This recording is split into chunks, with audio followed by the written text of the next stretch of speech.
नमस्कार। Stock market for beginners इस course के 17 पार्ट में आपका स्वागत है। तो आज हम उन चीज़ों के बारे में बात करने वाले हैं जो ज़्यादातर बिगिनर्स करते हैं और जिसकी वजह से वो शुरुआत में ही स्टॉक मार्केट में पैसा खो देते हैं। सो जो चीज़ें हम आपको आज बताने वाले हैं उन्हें अगर आप फॉलो करते हो तो आप अपना बहुत सारा पैसा वेस्ट होने से बचा लोगे।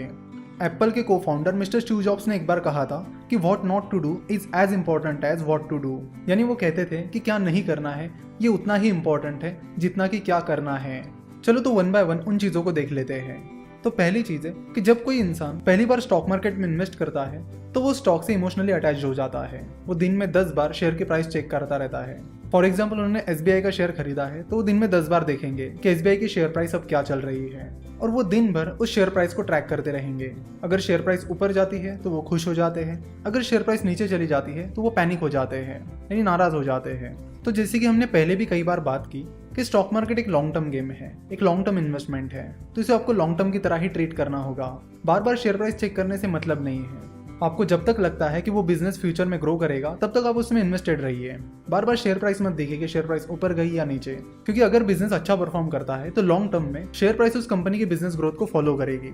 तो आप बार बार शेयर प्राइस मत चेक करिए कि अभी शेयर प्राइस क्या हो गई है, तब शेयर प्राइस क्या हुई है। और ये ऐसी गलती है ना जो लगभग हर कोई करता है।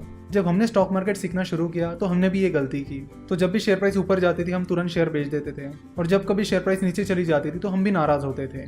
फिर जब हम आगे बढ़े, इन्वेस्टमेंट के बारे में और सीखे, तब हमें पता चला कि ये जो चीज़ है ये गलत है। This is a big mistake, क्योंकि इस चीज़ से हम उस स्टॉक से इमोशनली अटैच्ड हो जाते हैं जो कि बहुत ही गलत है। और इस चीज़ से हम ट्रेडिंग के हावी हो जाते हैं, हम ट्रेडिंग करने लगते हैं, यानी तुरंत शेयर बाय करते हैं, सेल करते हैं, छोटे मोटे प्रॉफिट मार्जिन के लिए हम दिन भर यही खेलते रहते हैं। हमारा टाइम भी वेस्ट हो जाता है और पैसा भी। तो बार बार शेयर प्राइस बिल्कुल भी मत चेक करिए और फ्रीक्वेंटली शेयर बाइंग सेलिंग भी मत करिए। कंपनी में इन्वेस्ट करिए और जब तक आपको लगता है कोई बिजनेस अच्छा परफॉर्म करेगा तब तक उस कंपनी में इन्वेस्टेड रहिए।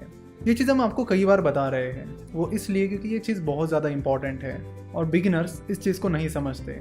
इसके बाद चलते हैं दूसरी गलती पर जो कि बहुत सारे बिगिनर्स करते हैं, और वो ये कि जब भी किसी बिगिनर को स्टॉक मार्केट में प्रॉफिट होता है तो अपने कई सारे दोस्तों को बताते हैं कि मुझे आज स्टॉक मार्केट से इतना प्रॉफिट मिला, अब मैं स्टॉक मार्केट में ये बन गया हूँ, मुझे स्टॉक मार्केट से रेगुलर इनकम आती है, मैं दिन में स्टॉक मार्केट से इतना इतना पैसा कमा लेता हूँ। तो वो दोस्तों को बताना चाहते हैं कि वो स्टॉक पिकिंग में कितने मास्टर बन गए हैं, कितने एक्सपर्ट बन गए हैं और कितने फटाफट वो पैसा कमा रहे हैं। तो आप इन चीज़ों से बिल्कुल दूर रहिए और इस दिखावे के चक्कर में बिल्कुल भी मत आइए।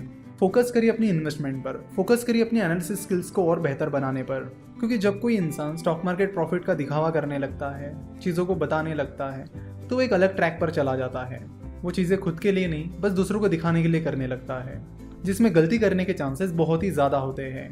तो अगर आप स्टॉक मार्केट इन्वेस्टमेंट शुरू कर रहे हो तो उसे अपने तरीके से करिए, दूसरों को दिखाने के लिए मत करिए। नेक्स्ट पॉइंट है कि जब भी आप डीमैट अकाउंट खोलते हो तो कई बार ब्रोकरेज फर्म्स के आपको मेल या कॉल आते हैं जिसमें वो बताते हैं कि आपको इस स्टॉक में ट्रेड करना चाहिए, आपको उस स्टॉक में ट्रेड करना चाहिए। तो इन चीज़ों पर बिल्कुल भी भरोसा मत कीजिए। इन्वेस्टमेंट अपने हिसाब से करिए, खुद एनालिसिस कीजिए, उन कंपनीज को ढूंढिए जिनमें अच्छी फ्यूचर ग्रोथ हो सकती है। अगर आपसे ये पॉसिबल नहीं है तो बेहतर होगा कि आप म्यूचुअल फंड के जरिए स्टॉक मार्केट में इन्वेस्ट करिए। बट इन ब्रोकरेज फर्म्स या बाकी कंपनीज जो स्टॉक मार्केट टिप्स प्रोवाइड करती है उन पर कभी भी डिपेंड मत रहिए। जब भी आप शेयर बाय या सेल करते हो तो आपको कुछ ब्रोकरेज उस ब्रोकरेज फर्म को पे करना होता है, जिसे ब्रोकरेज चार्जेस कहते हैं। तो जब भी आप शेयर बाय करोगे तो आपको ब्रोकरेज चार्जेस पे करने पड़ेंगे और शेयर सेल करोगे तब भी ब्रोकरेज चार्जेस पे करने पड़ेंगे। तो अगर आप इंट्राडे ट्रेडिंग करते हो या लगातार ट्रेडिंग करते हो तो उस ब्रोकरेज फर्म के लिए अच्छा खासा इनकम बनता रहता है। वही अगर आप ट्रेडिंग स्टॉप करते हो और लॉन्ग टर्म के लिए इन्वेस्टमेंट करते हो तो उस ब्रोकरेज फर्म के लिए अच्छी खासी ब्रोकरेज जनरेट नहीं हो पाती। बहुत सारी ब्रोकरेज फर्म्स तो ऐसे हैं जो लॉन्ग टर्म इन्वेस्टमेंट पर कोई ब्रोकरेज चार्ज नहीं लगाते। सो अगर आप लॉन्ग टर्म इन्वेस्टमेंट करोगे तो उस ब्रोकरेज फर्म को आपसे कोई इनकम नहीं मिलेगा। इसलिए उनकी ये कोशिश रहती है कि आप ट्रेड करो ताकि उनका इनकम जनरेट होता रहे। और जैसे कि आपको पता है ट्रेडिंग एक एडिक्शन है, एक लत है। आप एक बार ट्रेडिंग करना शुरू कर दोगे तो आप बार बार करोगे, जिसकी वजह से उस ब्रोकरेज फर्म के लिए अच्छा खासा इनकम जनरेट होता रहेगा और वो यही चाहते हैं। तो अब ये चीज़ें बिल्कुल भी ना करें। बस कोई बता रहा है इसलिए उनकी सुनकर कोई स्टॉक मत खरीदिए। अगर स्टॉक मार्केट में इन्वेस्ट करना है, अगर आपको स्टॉक मार्केट से अच्छे रिटर्न कमाने हैं तो मेक श्योर कि आपको कंपनी का एनालिसिस आता है, कंपनी चूज करना आता है। अगर आप अच्छी कंपनी नहीं चुन पाते हो तो आप स्टॉक मार्केट में इन्वेस्टमेंट मत करिए, म्यूचुअल फंड के जरिए करिए। और ये मेरी आपसे एक हम्बल रिक्वेस्ट है, कोई कह रहा है इसलिए स्टॉक बिल्कुल भी मत खरीदिए, बिकॉज ये फाइनेंशियल सर्विसेज इंडस्ट्री है, यहाँ पर गलत काम बहुत ज्यादा होते हैं। सो बेटर होगा कि आप इन सारी चीजों से अलर्ट रहें। और एक इम्पोर्टेंट चीज ये है कि जब आप डीमैट अकाउंट खोलोगे तो उसके कुछ ही दिनों बाद आपको अलग अलग कंपनी से कॉल आने लगेंगे, और ये कंपनीज बेसिकली इंदौर और गुजरात से होती है, जो आपको कॉल करके बताती है कि हमारे पास कुछ ऐसी टेक्निक्स और एक्सपर्ट्स है जो आपको स्टॉक मार्केट से डेली रेगुलर इनकम कमाने में मदद करेंगे। वो जनरली प्रॉमिस करते हैं डेली 2% रिटर्न का, 3% रिटर्न का।